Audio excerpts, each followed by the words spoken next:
టీటీడీలో శ్రీవాణి టికెట్ల పేరుతో 48 కోట్ల కుంభకోణం జరిగిందన్నారు టీటీడీ మాజీ చైర్మన్ భూమన కరుణాకర్ రెడ్డి. 4 నెలలుగా ఒక్కరోజు కూడా కనీసం 8 టికెట్లు కూడా సక్రమంగా ఇవ్వలేకపోయారని మండిపడ్డారు.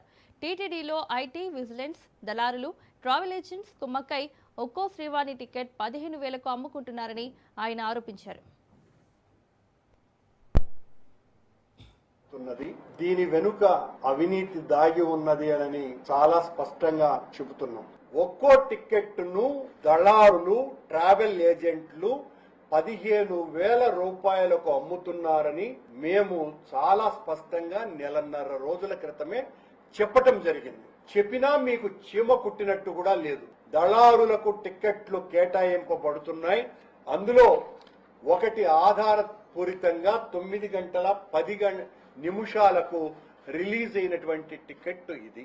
ఒక ఐటీ ఇన్ఛార్జిగా ఒక ఏఈఓ స్థాయి అధికారిని, బీటెక్ కూడా లేనటువంటి వ్యక్తిని దాదాపు 30 లక్షల రూపాయలు తినేశాడని పట్టుకుంటే అతని దగ్గర నుంచి రికవరీ కూడా చేసినారు మా హయాంలో.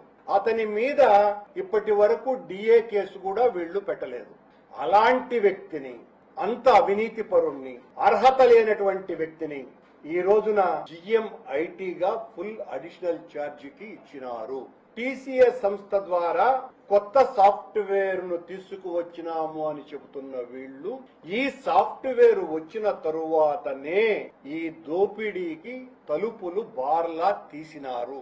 దీని వెనుక టీటీడీ చైర్మన్ బిఆర్ నాయుడు, ఆయనకు అత్యంత అనుంగు శిక్షుడైనటువంటి మరో బోర్డు మెంబరు, స్థానికుడు, ముఖ్యమైనటువంటి నేతలు అందరూ కూడా కలిసి దళారుల చేతుల్లోకి అప్పగించి రోజుకు 40 లక్షల రూపాయల ఆదాయాన్ని దీని ద్వారా అందరూ పంచుకుంటున్నారు.